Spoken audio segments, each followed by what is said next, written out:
What's up, everyone? It's Jack, and I wanted to make a quick video going over the different order types that are available to you when it comes to buying and selling stock within your brokerage. So, some of the different order types that I'll be covering are your market orders, your limit orders, you have your stop orders or stop loss, you have your trailing stop loss, and you also have bracket orders. Each of these order types have their advantages and disadvantages, which we will cover, but this can definitely help take your trading to the next level. So I'm gonna head back upstairs, hop on my computer so I can share my screen with you guys, and we'll jump right into it. Hey guys, I'm logged into my Webull platform. That is the brokerage of my choice. Just want to mention that because obviously some of the things I'm showing you in regards to where the order types are or the buy and sell button, depending on your brokerage, obviously that might be a little bit different for you. But nonetheless, these options should be available. You just have to find out where they're at on your platform. So let's get started. First things first is a market order. All right. So a market order is simply telling your broker that you want to buy or sell shares of a stock immediately. Okay. So regardless of the price that you get filled, you want in or you want out. That's the best way I can put it. So this is where it could be an advantage. All right. Let's just look at this chart right here. All right, so the stock opens and then dips and then starts ripping up, right? So let's just say the stock dipped and you wanted to buy this dip and you had to do it pretty quickly. This is a minute chart, so within a minute this thing was down and then up and this kept going. So a market order would be great for this because the stock's fallen. You might get filled somewhere in between here. I mean, it could be anywhere here, right? You might have got filled at the bottom at 37.80, or maybe you got filled up closer to 38.20, but nonetheless you're in, right? And this is good because the stock just continues to rip up, right? And you don't want to miss your opportunity to get in, and then all of a sudden you're chasing it, trying to buy it as it's going up, right? So that's an advantage. Another advantage as well, vice versa, if you're looking to sell a stock, okay? So, let's say it goes up here, it tips, and you just want to get out, right? And you hit a market order, again, I mean, you might get out, around here, maybe at the top. It's not going to be a perfect execution is what I'm trying to say, but you're out, right? And then the stock falls. It continues up, but obviously, a drop like this, you just want to get out, right? You can see it broke its pattern right here when it crosses the EMA and then just falls, right? So, maybe you don't really care if you lose a couple cents on it. You just want to get out before it falls too fast and then you're stuck in it. So that's the advantages of a market order. Now a disadvantage obviously is that you are getting filled at the market price, which is whatever a buyer or seller is willing to pay for a stock at that given time. So if you're trading a stock like Apple, probably not going to be an issue. It's a very liquid stock. It's got a ton of volume, and the spread is nothing, probably pennies.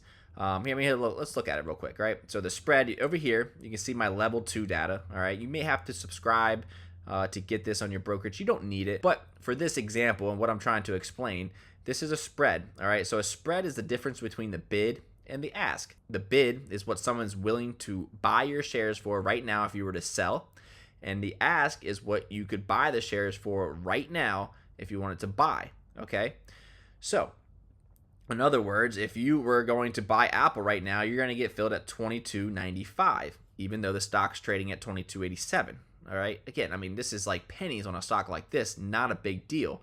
Same thing, right? If you want to sell, I mean, in this scenario, you're going to sell for, okay, well, I mean, I guess, you're up a little bit in after hours here, but you get what I'm saying, right? You're going to sell for less than what the stock's at now. So technically the stock's trading at, $229.92, and if you went to go sell it, you're going to sell it for $229.90, right? 2 cents. Again, Apple, not a big deal. Where it could really make a difference, okay, is if you're trading a highly volatile stock, like a penny stock, right? I mean, look at this thing.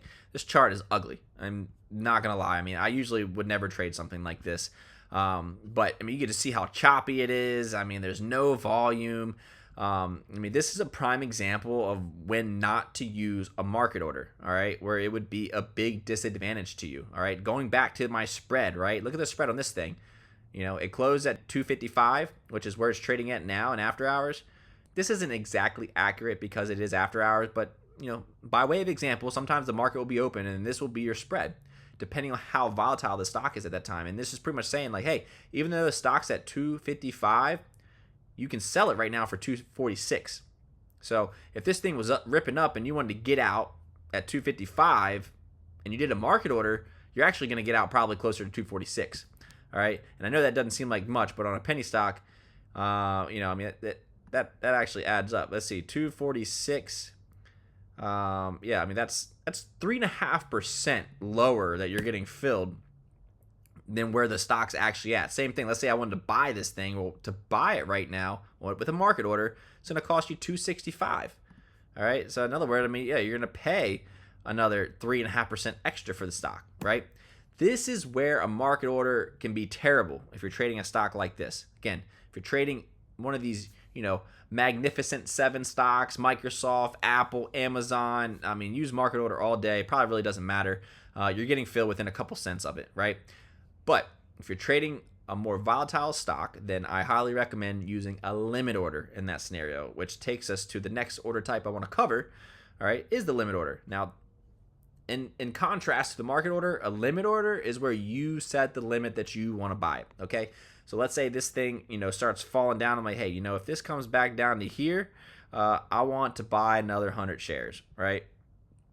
I go in here, I do my order, boom, order type, limit, 100 shares. I want to buy, all right? You have good till cancel, all right? So this just means that, hey, I want to buy these shares until I say otherwise, all right? And then you also have a day time and force, which means I want to buy them today, but when the market closes and tomorrow comes, I want that order to cancel out. And that's what will happen if you do a day time and force. But in this scenario, I'm like, hey, at any time, if this thing hits there, I want to buy it, all right? And then this is another thing to consider too as well is your trading hours, all right? So you have only regular hours, which is going to be when the market's open from 9:30 to 4 p.m. Eastern time, or extended hours. I think the East Coast, it opens up at 4 a.m.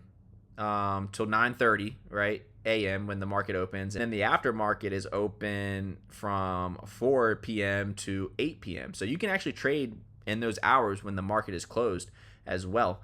But you need to specify. So this is pretty much saying that, hey, I only want to get filled when the market's open, or hey, I don't mind if this thing reaches that price in extended hours, I'll also take the shares as well. So you place the order, right? Boom. Now my limit order is in, right? It's not going to fill me unless it reaches my limit order where I want to get filled, okay? So obviously the advantages of this is that you can pretty much say, hey, I want to buy this stock on a dip. This is how much I want to buy. You put the time and force, good till cancel, and just wait for it to come to you, right? That's the best part about that. We can go back to the Apple stock. This is a good example. You can look at this chart and be like, all right, hey, look, right down here, 220. This thing keeps bouncing, right? There's a lot of support there. If it goes to 220 again, I'm a buyer. Put your order down there. If or when it reaches it, you'll get filled, and you don't have to do nothing about it. Vice versa. If you want to sell a stock with a limit order, right? Same thing. So you come in here, right? And you're like, hey, look, if this stock goes back up to 1049, I want to sell, right? So sell, limit order, 50 shares. Limit price is the price that I want to sell at, right? 1050, good till cancel, extended hours. All right, let's do it. Again, it's just going to tell me, hey, reconfirm everything. I do love this about Webull. I just like that extra confirmation so you don't get, accidentally do something you don't want to, which could cost you a lot of money. And then boom, it's up there, right? So now if this thing reaches 1050, whether it's in after hours, pre-market, during the market hours, whenever, right? It's going to fill me. The pros of the limit order is that you set the price. You don't have to be around to make the trade or to sell your shares. You can kind of just set up, what you want to do, and you don't have to be around for it. The disadvantages of the limit order, and this kind of goes back to the market order, right? Let's just say, this is kind of a good example, like I was talking about before. Let's say you do a limit order, right? And let's just say this red line's my limit order, right? And it's like, all right, it dips, and you set it, and boom, you put your limit order there, and then guess what? It just starts bouncing up. Now we're all the way up here, and you're like, oh shit, man, I gotta chase this thing. All right, I'm gonna put it right here, and as soon as it fills me, I'm gonna take it, right? And it never touches it, right? And then it makes another leg up. You're like, oh man, shit. All right, let me put my limit order here, and I'll wait to get filled, right? And then next thing you know, I mean, this thing is just taking off without you, man. And you're just like, you don't know where to get filled at anymore, right? To where if you would have just done a market order, you're in, right? I mean, maybe you got in a little bit lower.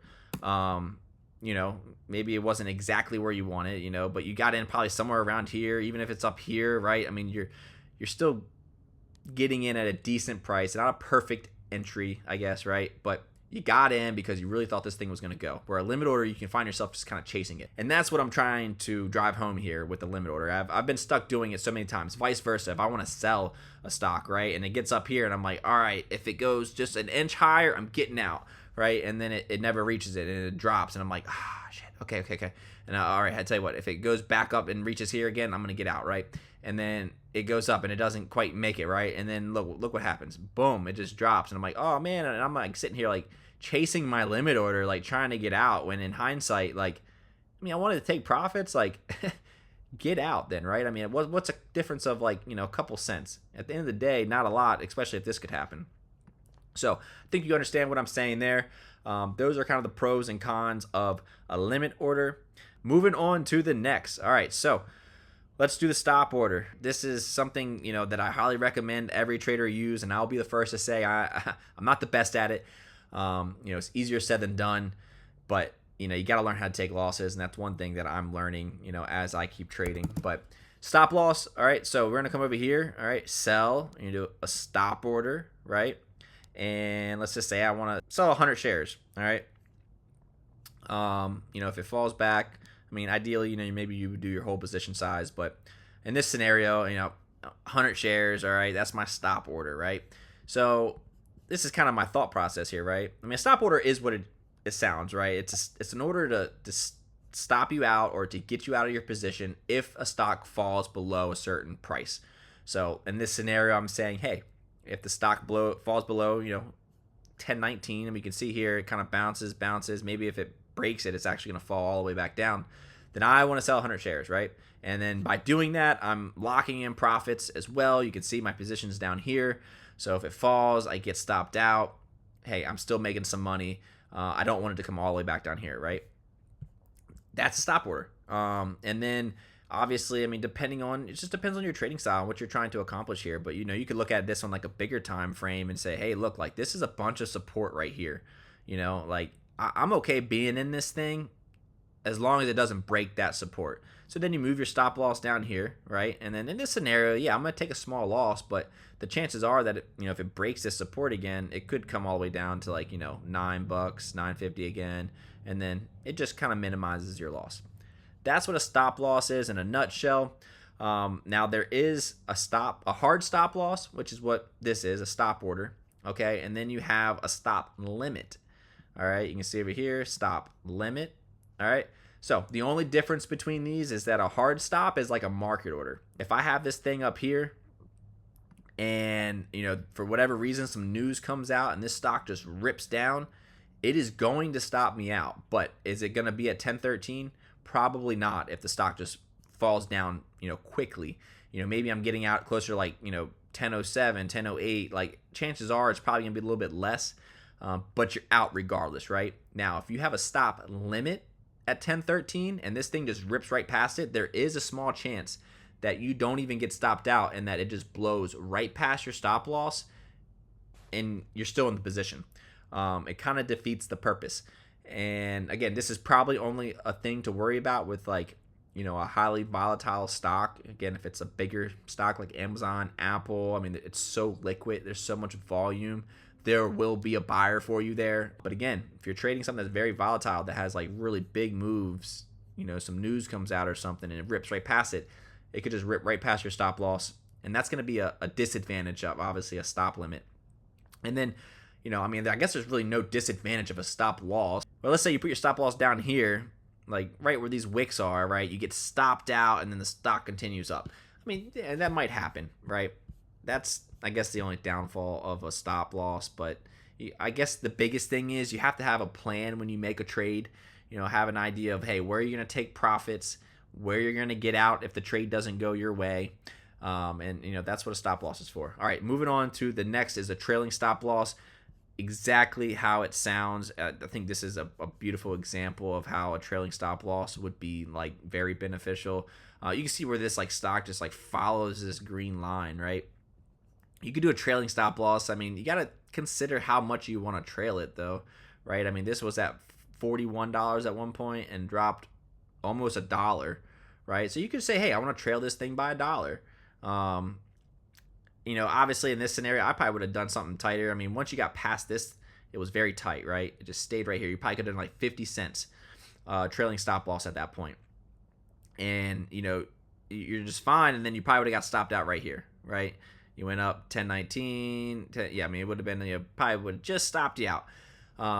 But you can see that was a change of pattern. It finally broke through the EMA, and then they cross over here, and then it drops. So a trailing stop loss is obviously great because if you're, riding a wave like this and it's just constantly going up, just keep riding it, right? Like keep making that money until it breaks a pattern. And that's where like a trailing stop loss, if you're not around, I guess is another way where a trailing stop loss is probably the most beneficial. Obviously, if you're watching your screen the whole time, you can just sit here and just micromanage it yourself. And then as soon as it breaks pattern, just, put your stop loss up there. Just say, hey, all right, I'm going to move it up. I'm going to keep moving it up as it goes. You can trail it yourself, right? And then, eventually get stopped out. But if you're not around, that is where a trailing stop loss can just be beautiful, man. I mean, some stocks just might keep running and running and running. And if you give it room to breathe, let's say you did $1 or $1.05, right? I mean, this thing will just keep going. Now, the downfall of it is, let's say you did like a tight trailing stop loss, right? And it peaked up here, and then it stops you out right here. Like you had a 50-cent stop loss, and it stops you out, and then what? Continues up. That's the disadvantage. It's part of trading. You're never going to be perfect. But that's a trailing stop loss. Moving on to the bracket order. All right, so a bracket order can be placed through a market or a limit order. I'm going to do a limit order. So in a nutshell, a bracket order is exactly how it sounds. It sets a bracket. It sets your stop loss, and then it sets your take profit, and then you have your position, right? And you set the parameters of what you want your stop loss to be and what you want your take profit to be, all right? And I kind of already set it up here. It is after hours right now, so it won't actually let me place this order and show you, exactly what it would look like.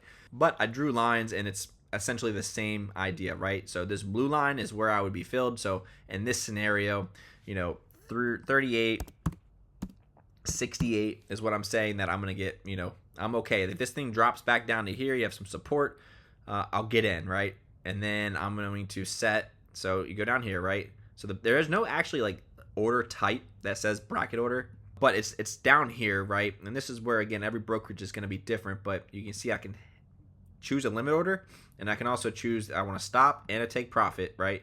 And that sets my bracket. And then you can do a dollar amount or you can do a percentage. I always like to do a percentage.